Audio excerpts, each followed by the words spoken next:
Hello and welcome to this edition of City Hall Insider. I'm your host, Jim Marshall, and joining us for this portion of the program is Ed-Anthes Washburn. He is the Port Director for the City of New Bedford and also the Harbor Development Commission Executive Director. Ed, good morning. Thanks for joining us. Thanks for having me, Jim. Lots of things going on. When you think of New Bedford, obviously, you think of the port, you think of the fishing fleet. So this is obviously a critical part of the city's history and certainly a critical part of its future too. Tell the folks to start here who may not know you what your job is. And in a sense, there's two jobs. Sure. So so there's two jobs. So one is the HCC Executive Director, and the Harbor Development Commission was created in 1957 by an act of the state legislature. It's a 7-member board commission, and there's a lot of folks that the community members would know from the fishing industry, but also from the recreational boating industry. And the mayor is the chair of the Harbor Development Commission. So I'm the executive director of the Harbor Development Commission and also the port director. So the HTC has jurisdiction over all the city-owned parcels on the waterfront, and also we have Harbor Master Authority. So the waterways in New Bedford Harbor, all the way out to Clark's Cove, is within our jurisdiction. So it's a combination of both landlord in a lot of ways, but also operations and harbor master function. One thing that you and I were talking about off camera, just how big, how important the harbor is to the city's economy. Mm-hmm. It really does, in a large sense, drive the economy here in New Bedford. Absolutely. I mean, I've been here 6 years now, and it's incredible. The harbor is the political and the cultural sort of center of New Bedford. But until recently, we didn't really have a really good handle on the important economically that the harbor has. And this is both the New Bedford and the Fairhaven side. So obviously there's, it's one harbor. There's a town line that's in the middle of it, but it serves as one sort of ecosystem. And it's an incredibly big jobs producer, and the economic impact is enormous. Over this past summer, we funded through the Seaport Economic Council. We looked at the economic impact of the Port of New Bedford, and there's about 12,000 jobs, both on New Bedford and Fairhaven side, that are reliant upon the port, and the economic impact is actually enormous. It's about $9.8 billion when you go all the way down the line in terms of the shippers that are moving scallops all throughout the world. And it really is, that's about 2% of Massachusetts GDP. So it really is an economic driver, not just for New Bedford and Fairhaven, but for the entire region. Talk a little bit about one of the unique things about New Bedford Harbor and the port is that you deal with commercial vessels, you deal with fishing vessels, you deal with recreational vessels, and it really is a multi-use harbor, which I don't know if that's unique or not, but it seems to be pretty unique. Yeah. It really is. The versatility of the port and the diversity of the port really makes my job a very fun one. So you go from in the morning working with the fishing industry to in the afternoon working with recreational boaters that are going to Pope's Island Marina. So we really see it all. From cargo, different types of cargo, from break bulk to bulk, oil, sand, gravel, all that kind of thing, all gets shipped out of the Port of New Bedford. Fishing obviously is by far the biggest sort of chunk of that economic impact, and anybody that knows New Bedford scallops knows why. And recreational boating is becoming a bigger and bigger part of who we are as an organization in terms of our revenues. We operate Pope's Island Marina on Pope's Island, which is a 198 slip marina that is only focused on recreational boaters. And we also have about 500 moorings that we're building up. So, over the last few years, we've really been trying to push the recreational boating part of our organization a lot because, we're trying to build revenue, but we also want to show the recreational boating community the commercial fishing industry and do it in a safe way. So places along the central waterfront where you can have dinghy access so people can go and look at the fishing industry, look at the vessels, get a drink and eat in our downtown.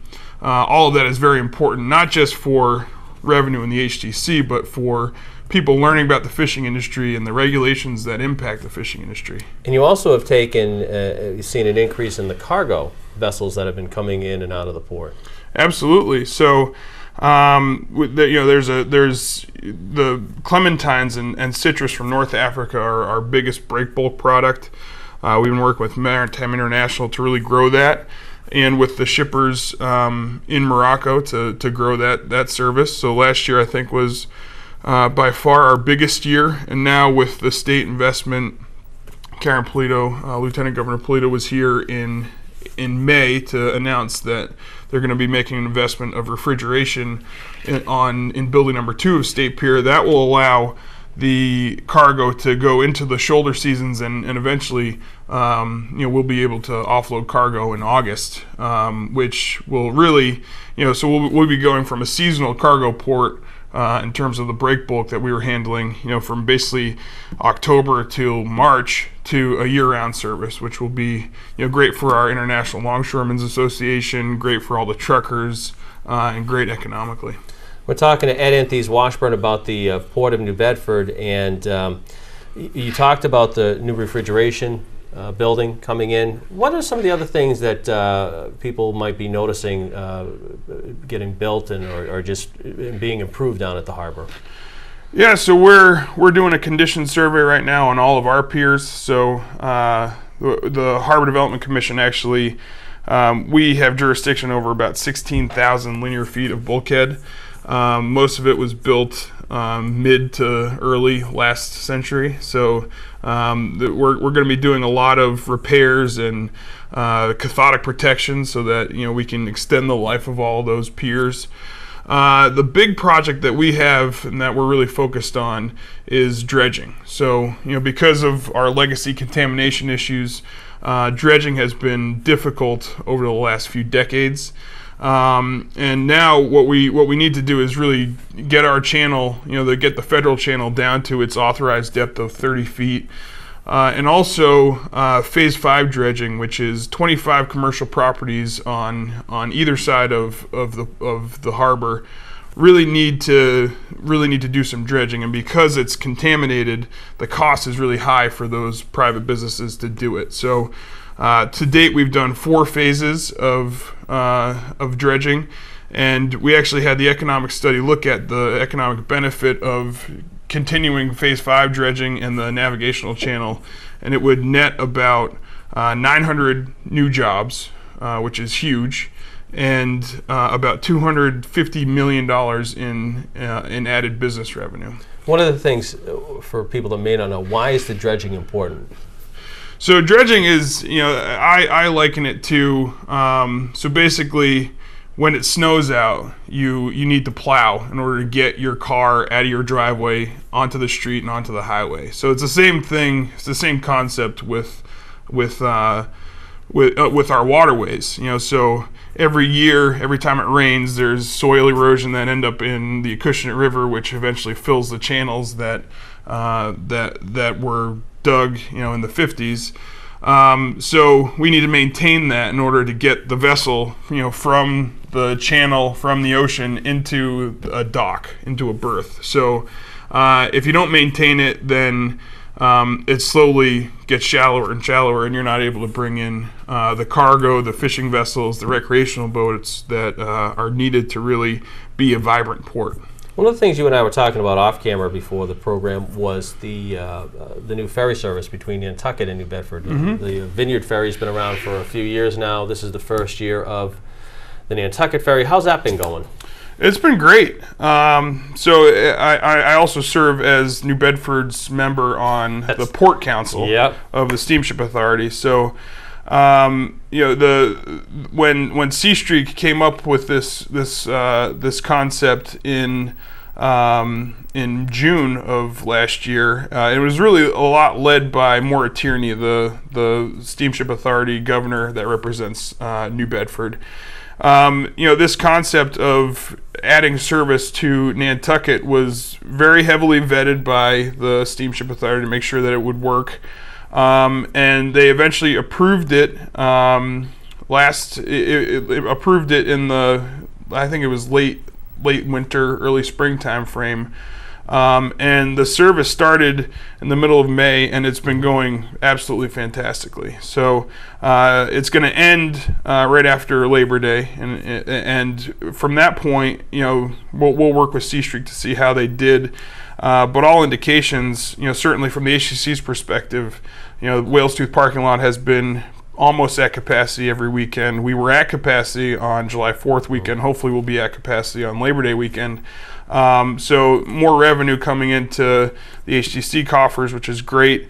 But also, it's probably, we have had about 30,000 new people and about 100,000 total people this summer that are visiting downtown New Bedford. So they're going across the street and they're visiting Cork and Rose Alley.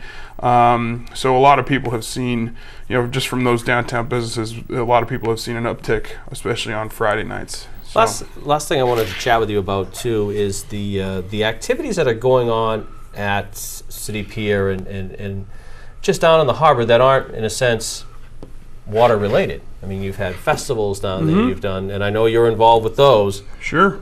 How does first of all, it seems they're always well attended. The concerts on City Pier are very well attended. Absolutely. But those type of things, what do those do for the harbor? That's a great question, Jim. I think the key, so having people learn more about the working waterfront in an effective way and in a safe way is really important to the policy debates that we have on fishing regulations and things like that. So if people can go down to the waterfront, smell it, taste it, breathe it, look at it, touch it, they're able to come away with a sense that it's their waterfront in a way that we haven't in decades. So having better connections between the downtown and the waterfront. So that people can feel like they can cross JFK Boulevard without taking their life into their hands, and really bringing from the water side, bringing those recreational boaters across the street to the downtown. Having better connections will only benefit New Bedford in the eyes of visitors, but also in the eyes of us, New Bedford residents.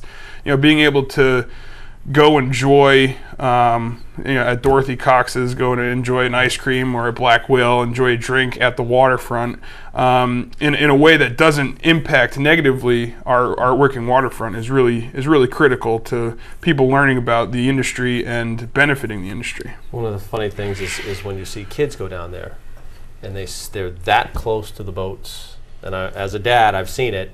It is amazing, especially when you get the big container ships or the cargo ships, I should say, down there. They're, oh my gosh, how big that is. And they get more interested. Absolutely. And it's going to be part of, there's a workforce development play. Your kids go down, they see what the opportunities are to work on the water. Those are very well-paying jobs. Those are jobs that are always in demand on the waterfront. So I mean, it's very beneficial in multiple ways. Ed, thank you for joining us. Thank you, Jim. Very educational for us. Appreciate it. Ed-Anthes Washburn, he is the Port Director for the City of New Bedford. He is also the Executive Director for the Harbor Development Commission. We'll be back with the second half of our program in just a moment. You're watching City Hall Insider. All right, time for bed.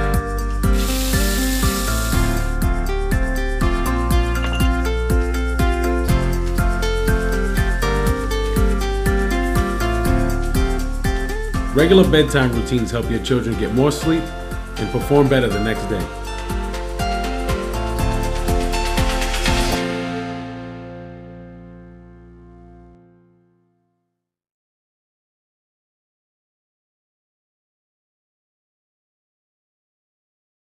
Hello and welcome back to City Hall Insider. I'm Jim Marshall, and joining us for this portion of the broadcast is Olivia Melo. She is the director of the New Bedford Free Public Library. Kind of a misnomer because there's lots of libraries in the city. It's a big system. So Olivia, thank you for joining us. Thank you, Jim, for having me. I think that's one thing that people don't understand is I think the downtown library, people know where that is. It's right near City Hall, but there's different branches. Yes, there are, and New Bedford is very fortunate to have several branches. We do have 4 branches and a bookmobile that is still very active. The bookmobile visits all of the schools, the projects, the housing projects, the after-school programs, and senior centers, and some parks. So it is active pretty much throughout the day, Monday through Friday. And then we have the 4 branches. We have one in the north end of the city, which is the Wilkes Branch Library, which is second in usage to the main library.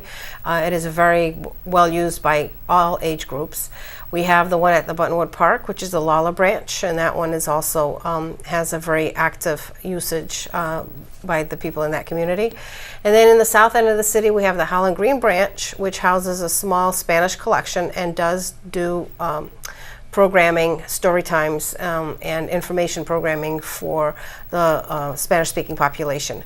And then a few short blocks away is our Casa de Ciudad branch, which has a Portuguese collection housed at the old, for those who will remember, the Thompson Street School, which is now called the Sister Avalar building. And in that building is where the Immigrants Assistance Center also exists. And so the population that is using that location right now is a mix. You know, we have some of the young people that have moved into the neighborhood using that location, as well as some of our Portuguese residents. It seems they are very intertwined with their neighborhoods that they're in. Oh yes, they are, very much so. And prior to being a library director, I did work at most of the branches in the city, and I did find that from branch to branch, the clientele was a little bit different, and you wouldn't know that you're still working in the same city. So they do develop their own personalities. The usage is a little bit different, but as a whole, they do serve the need of all of our citizens. Is New Bedford different in that it has the 5 branches? Oh yes, very much so. Compared to a city of similar size? Very much so. It would be possibly Worcester and Springfield that would have similar scope in branches to New Bedford. And they're much bigger cities than New Bedford is. Fall River did have 2 branches, but recently they've closed one, so right now they just have 1. So I would say that yes, New Bedford is very unique. And the fact that the city of New Bedford supports 4 locations and they're not long distance away from each other. Right. Talk about usage. I think a lot of people might not understand libraries aren't just books anymore. That's correct. Libraries are a place where people are getting a sense of community. It's a place where people are getting assistance with a multitude of help, whether it's job searches or computer use. One of the things that a lot of people are getting not aware of as much is that everybody has the internet at home or everybody has a computer at home. Well, that is not the case. Internet is expensive. Not everybody can afford it, and not everybody can afford computers. And nowadays, applying for a job is no longer, let me go pick up an application, fill it out, and leave it with a manager. You now have to apply for a lot of these jobs is online. And a lot of the people utilize the libraries for that. They need to come in, apply for a job. A lot of them come in still without email addresses. So for some of us that are used to living in the world of emails and internet, it's a little bit of a surprise to find that we still have a huge dynamic of people that's not part of their day-to-day activity to deal with emails and do things on the internet. And of course, the books, there's also the e-book thing where a lot of people now want the digital information that is available. So we service both spectrums. We go from the people that need basic internet services, email function to apply for jobs, to somebody who is very tech savvy and now wants to download books to read on their tablets or want to learn a different language. We do have databases that teach you how to speak different languages. And I've read that library usage in most communities is up because of the technology that is available now in the public libraries. I'm not saying New Bedford in general, I'm just saying generally across the country, library usage is actually up in many communities. Very true, and that's again because now the library is available to everyone 24/7 because of the internet. So a few years back, everybody thought the demise of the library with the internet was going to be happening, and if anything, it was the exact opposite, because now we have persons who can access our collection, what we have available, at 11 o'clock at night in their pajamas. If they're seeing a commercial or there's a subject that they want to learn about, they can go in and log into our card catalog, see if we have the book, and request it. And we're part of a network. So it's not just what New Bedford owns, it's what the local communities own, what's outside of our community.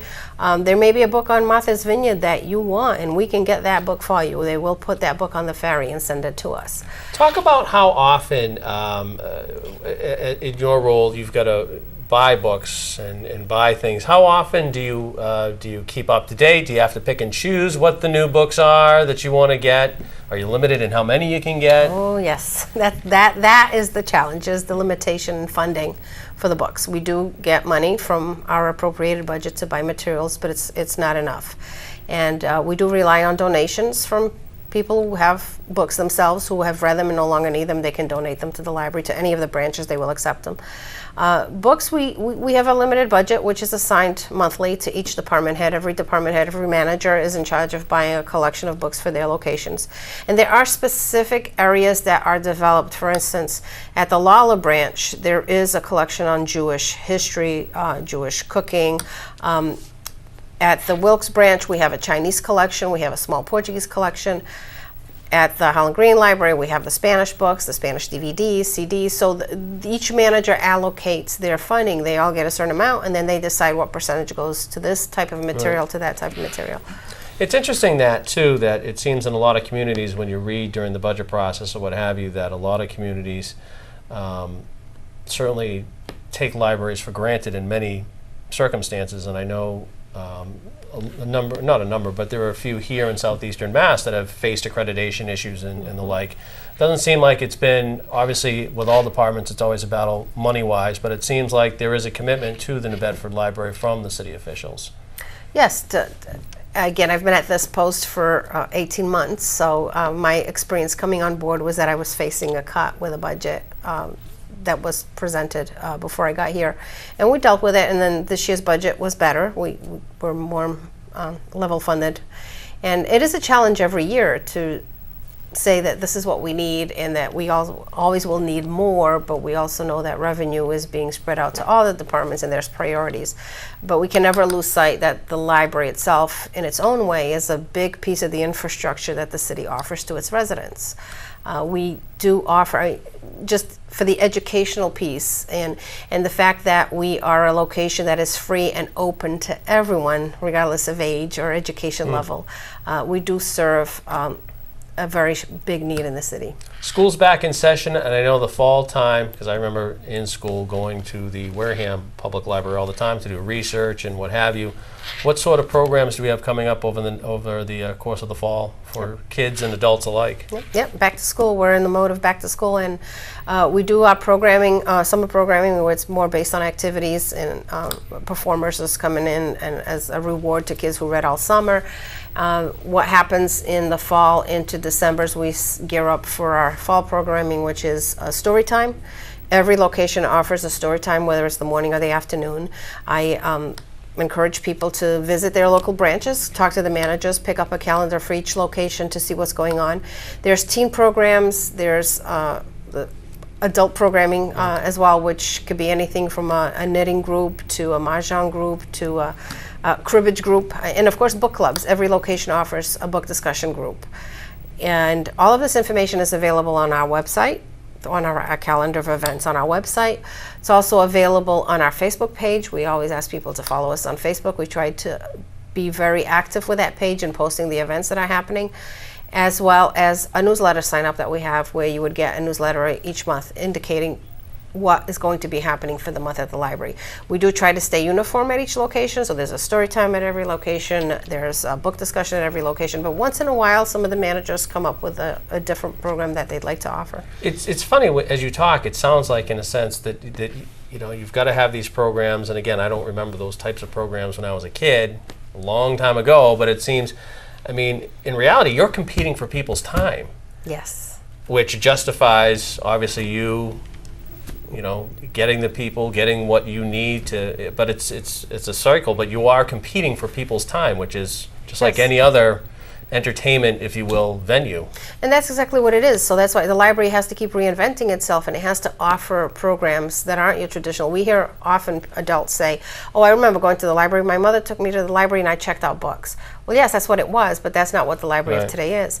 Today, the library is come in and get some assistance. So we are now gearing up to create these technology programs that we're going to be offering, where, as I mentioned earlier, we talked about languages. We have a program, Mango Languages, where you can learn to navigate the database and learn different languages, everything from French to Portuguese to pirate. There's actually a form of pirate language on Mango Languages. And we will be doing workshops. right? Yeah, R. R. We will be doing workshops on how to download books to your iPad or your Kindle. We'll be doing workshops on how to navigate the databases that the state offers if you're needing homework assistance with your children. So there's a lot more that we're doing today with the individuals that come into the library than just, you know, here's a book, check it out, bring it back right. in 2 weeks. Do you see a lot of kids getting their library cards or participating? Very much so. It's part of the procedure for when they start kindergarten, is that a lot of the teachers do come in, or even at the beginning of the year, a lot of the teachers will come in with their class roster and they will apply for a library card for their students, because a lot of them don't have library cards yet. Well, the interesting thing, too, is it seems as though when we were young, and again 1,000 years ago, schools had libraries, but you don't see that being the case much anymore, so that I guess it puts more onus on you to provide some of that, I was going to say research material, but I mean, we're talking kids now, but just to do book reports or any sort of reports that they have to do, they've got to go to their local public library to get that done, instead of being, because those school libraries don't exist anymore. They don't, and that's very much the fact here in New Bedford. The middle schools also, their libraries have closed at the middle school level. And what happens is that we do have 5 locations, and there is this idea that because we have 5 locations, we have a multitude of books, and that is a challenge for us every summer when the kids are assigned summer reading and they all come to the library to get their summer reading list books. But we will have possibly at most 10 copies of each title, 2 per location. Right. And you're talking to hundreds and hundreds of students Right. needing those books, and we do have a community that can't afford to be purchasing books. And that's when we rely on our local neighbors, our network, to assist us with reading needs. We're having them send the books. So it is a challenge every year, because there's more and more less usage or access to the books and the library center at the school. So they are coming to us, yes. Used to go to read the paper all the time in the library. Yeah, well, we In still school, have the paper. you It's know. still a very hot item at the library, the newspaper. There's a People don't read list. the papers anymore. They go online. Well, not the people that use the library. They prefer the paper. I like a newspaper. Yes. Olivia Melo has been our guest here on this edition of City Hall Insider. I want to thank you for being our guest. Again, for people who want to get in touch, they can contact the library, go through your email address. No, they just have to sign on to the library's Okay. website through the city's website, find library, and in the library's website you'll find in the front we always post the most current advertisement of what's going on at the library, but there's a section with quick links, and if you follow the quick links tab and if you go down to the link that has a calendar of events, if you click on that, it'll show you what's going on across all of the service outlets, from story time to So whatever. whatever. Yes. Olivia, thank you very much for joining us. That's going to do it for this edition of City Hall Insider. We will be back again soon. Thanks for joining us. I'm Jim Marshall of the New Bedford Cable Network.